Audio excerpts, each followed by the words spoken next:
उसके विषय में बताइए। पूछिए भाई, जो पूछना है पूछो। जो वर्ल्ड कप को लेकर के सबसे बड़ा सवाल तो यही है कि वर्ल्ड कप के बाद में पीएम मोदी खुद मिलने के लिए आए और पीएम मोदी ने जो है आप सभी लोगों को जो हौसला बनाया है, लेकिन राहुल गांधी ने जो है वर्ल्ड कप को लेकर के जो है एक छीटाकशी की है। उन्होंने कहा कि वहाँ पर एक पनौती थे जिसकी वजह से ये मैच आ रहा है, तो उस पर आप क्या कहेंगे? यार ये कंट्रोवर्सी वाले सवाल हमारी समझ में तो आते नहीं, क्योंकि आप इस सवाल को कंट्रोवर्सी में ले जाते हो। बेसिक चीज़ों पे ध्यान दो, जिस चीज़ पे आपने पूरे 2 महीने से मेहनत की है उस चीज़ पे ध्यान दो। ये पॉलिटिकल एजेंडा, ये जो चीज़ें आप जो बीच में लाते हो, मुझे समझ नहीं आता ये सब चीज़। अच्छा, तो अब जो वर्ल्ड क्या रहा जो वर्ल्ड कप में क्या कमियां लगी हैं आपको कि कुछ और सुधार की ज़रूरत है? यार ओवरऑल तो आपने देखा है कि बहुत अच्छा परफॉर्म रहा है सबका, क्योंकि 11 में से 10 मैच जीते हैं, 10 में से 10 जीते थे उस टाइम। सो कॉन्फिडेंस की कमी नहीं थी, स्किल की कमी नहीं थी। मुझे लगता है कि एक बैड डे हो सकता है, जो वो किसी भी टाइम हो सकता है। मेरे हिसाब से वो दिन हमारा नहीं था। मेरे हिसाब से कुछ एग्जीक्यूशन में थोड़ा सा, या फिर हम थोड़े रन कम रहे, वो सब चीज़ें आप काउंट कर सकते हैं। ऐसा कोई चीज़ नहीं थी जो हमें डाउन करे या मॉरल डाउन हो, कॉन्फिडेंस की कमी हो। शामी भाई, रन भी बहुत ज़्यादा नहीं बन पाए और विकेट्स भी नहीं ली जा सकी, तो क्या शाम का वक्त हो गया था, पिच की कोई बात थी या ओस का कुछ इफेक्ट रहा बॉलिंग में? देखिए, हमेशा आप लोगों ने देखा ही है कि जब शाम को बैटिंग होती है, डे नाइट मैच में जब सेकंड इनिंग आती है तो बैटिंग के लिए और बेटर हो जाता है विकेट, तो वो एक फैक्टर हो जाता है और विकेट थोड़ी स्लो भी हो जाती है, फास्ट बॉलर्स को उतनी मदद नहीं मिलती, तो वो एक रीज़न रहा है।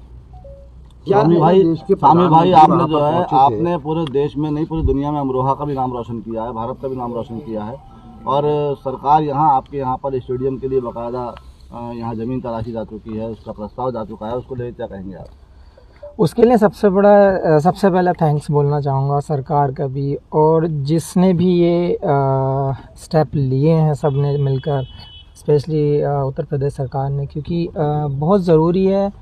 अपने यहाँ टैलेंट बहुत है और बहुत बच्चों को ज़रूरत है कि स्पोर्ट्स में भी आगे जाएं, लोगों को जागरूक करें।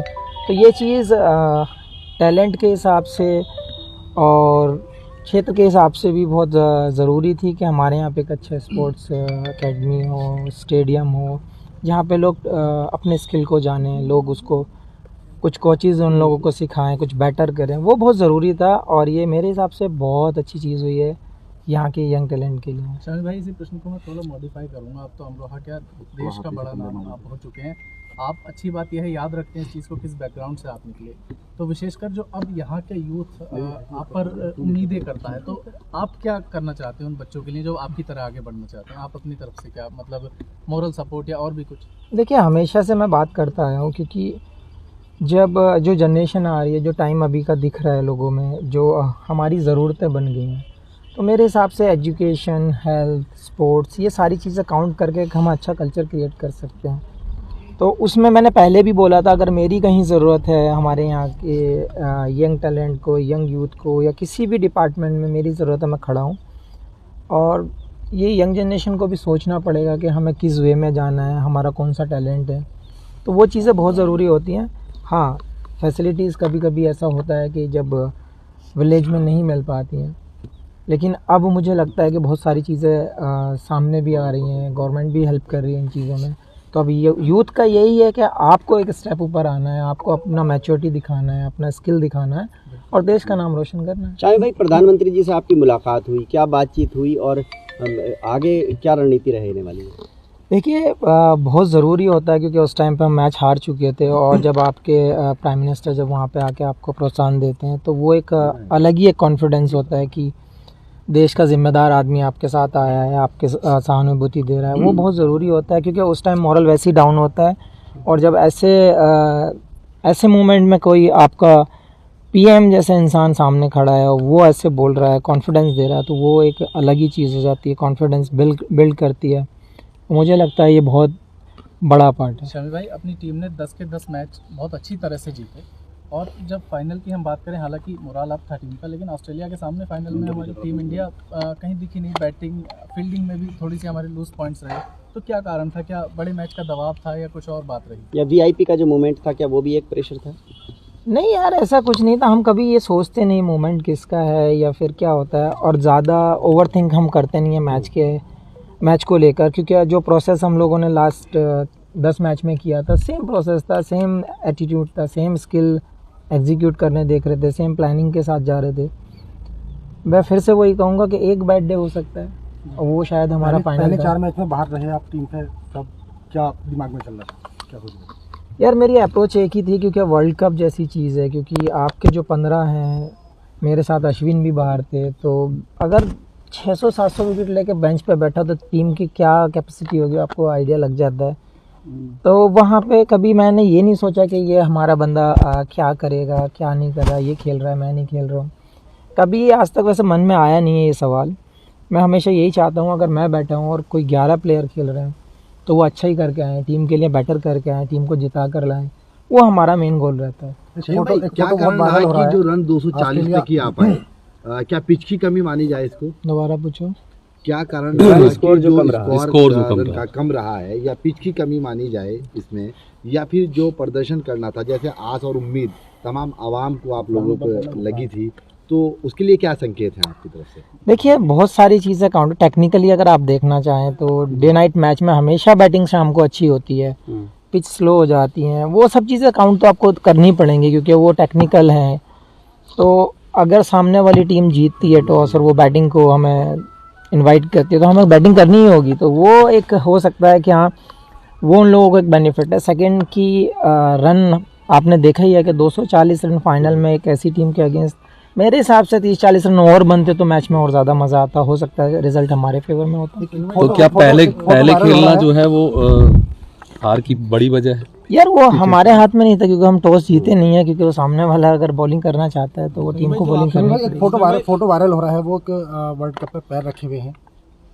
यार मुझे ये चीज़ बहुत मुझे भी हर्ट हुई है, क्योंकि जिस ट्रॉफी के लिए कंट्री की सारी टीमें लड़ती हैं, जो अचीवमेंट कर आप पाना चाहते हैं, जो ट्रॉफी आप अपने हाथों में सर के ऊपर उठाना चाहते हैं, वो ट्रॉफी पैर पर लगाना वो मुझे भी अच्छा नहीं लगा और ऐसा करना भी नहीं चाहिए। समीर भाई, जब प्रधानमंत्री से आपकी मुलाकात हुई थी तो उस दौरान हालांकि इंडिया मैच हार चुकी थी, हमारी सरजमी पे मैच हो रहा था, प्रधानमंत्री ने किस तरीके से आप लोगों का जो क्या बात हुई, क्या बात क्या वो हुई? आपके ये आप मुझसे सुनना चाहते हो? आपको वीडियो भी सोशल मीडिया पे घूम रही है, ऑडियो के साथ घूम रही है, आप लोगों ने देखा ही है कि कैसे उन्होंने सबका साहस बढ़ाया है, कैसे उन्होंने सबसे मुलाकात की है। ये बहुत अच्छा लगा हम लोगों को, क्योंकि प्रधानमंत्री का आना एक छोटी चीज़ नहीं है। आपने 7 विकेट लिए थे भाई, आप शानदार आपका प्रदर्शन था, उस पर प्रधानमंत्री जी ने आपको कुछ कहा? हालांकि सौगात तो मिल गई है, योगी सरकार ने आपको दे दी है।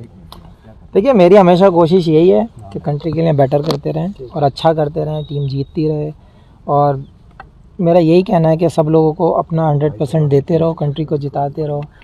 सौगात की तो हम कभी नहीं सोचते हैं, सौगात ये दी है, ये हमारा सौभाग्य है कि हमारे डिस्ट्रिक्ट के लिए एक स्टेडियम मिला है, उसको अच्छे से यूटिलाइज़ किया जाए, उसमें से कोई ना कोई प्लेयर बाहर निकल कर आना चाहिए, उस चीज़ पे हमारा फोकस होना चाहिए। समीर भाई, आपने लॉकडाउन में लगातार यहाँ मेहनत की, क्या उसी का नतीजा कि आप जो है लगातार इसमें विकेट लेते रहे? भाई मेहनत हमेशा रंग लाती है, आपको पता ही है, सब लोगों कहावत में भी यही है।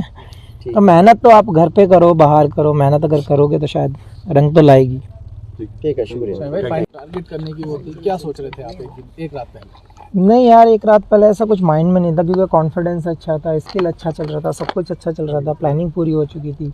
हाँ, जब बड़ा मैच होता है तो हमेशा कहीं ना कहीं हम सोचे नहीं, लेकिन प्रेशर रहता है हमेशा, कहीं ना कहीं माइंड वहाँ पे वर्क करता रहता है। आप चाहें कि हम चिल हो जाएं तो वो होता नहीं है, क्योंकि जब तक ख़त्म ना हो जाए टूर्नामेंट, जब तक हम शांत बैठते नहीं है, तो ज़रूर थोड़ा तो कहीं ना कहीं रहता है, मानते नहीं प्रेशर, वो बात अलग है। एक मुद्दा बहुत उठाता है कि पाकिस्तानी वो इंडियन बॉलर बॉल अजीब नई तरीके दी जा रही है, तो उनकी मानसिक स्थिति के बारे में क्या कहना है पाकिस्तानी? ओ भाई, ये नहीं बोल सकते, क्या ही बोलें इस बारे में, क्योंकि आपको सबको पता है, हमें पता है, इवन उन लोगों के प्लेयर्स ने भी, जो सीनियर्स हैं, जो लेजेंड हैं, जिनको दुनिया मानती है, उन्होंने भी उनको एक्सप्लेन किया है, लेकिन उनकी समझ में नहीं आता। मानसिक स्थिति तो क्या बन रही है? इसमें हम कुछ कमेंट्स नहीं कर सकते क्योंकि वो सोच ही वैसी है। शमी भाई एक सवाल और, क्या आपके हिसाब से क्या टर्निंग पॉइंट रहा मैच का? क्या रोहित शर्मा की वो कैच या विराट का वो आउट होना अचानक बैट से बॉल लग के, क्या टर्निंग पॉइंट रहा मैच का? या फिर जो एम्पायर्स कॉल एक हुआ था, ट्रेविस हेड और लाबुशानी की जोड़ी वहाँ टूट जाती है एम्पायर्स कॉल का मतलब? देखिए एक ही चीज़ थी क्योंकि रन हमारे पास उतने ज़्यादा नहीं थे कि हम अगर काश हमारे पास 300 रन होते तो हम इजीली डिफेंड कर पाते।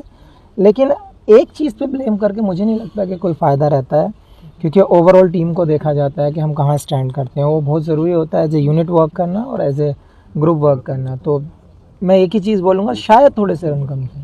क्या शमी भाई आपकी यहाँ जो अब यूथ है, आपका कल आप आए, कुछ बच्चे आपसे मिलने पहुँचे, कुछ यूथ से बात हुई आपकी? अभी थोड़ा सा टाइम दूंगा उनको भी, और जहाँ पे स्टेडियम का अनाउंस हुआ है वहाँ पे भी जाकर देखूंगा। अगर कुछ मेरे लायक सेवा होगी तो मैं ज़रूर करूँगा। जो यूथ ट्राई का वो जो तैयारी कर रहे हैं क्रिकेट की, उनके लिए कोई मैसेज? एक ही मैसेज करूँगा, एक ही मैसेज दूंगा कि जो आपके अंदर टैलेंट है आप उसको पहचानें, मेहनत करें। क्योंकि जब मैं यहाँ से गया था तो आप लोगों को भी पता है कि कैसी फैसिलिटीज़ थी या यहाँ पे क्या था। बहुत स्ट्रगल करने के बाद यहाँ से ये अचीव किया है। अब अगर आपके पास फैसिलिटीज़ हैं तो बस आपको हार्डवर्क की ज़रूरत है, फोकस की ज़रूरत है। तो यही कहूँगा कि आप फोकस करें और हार्डवर्क करते रहें। Thank you.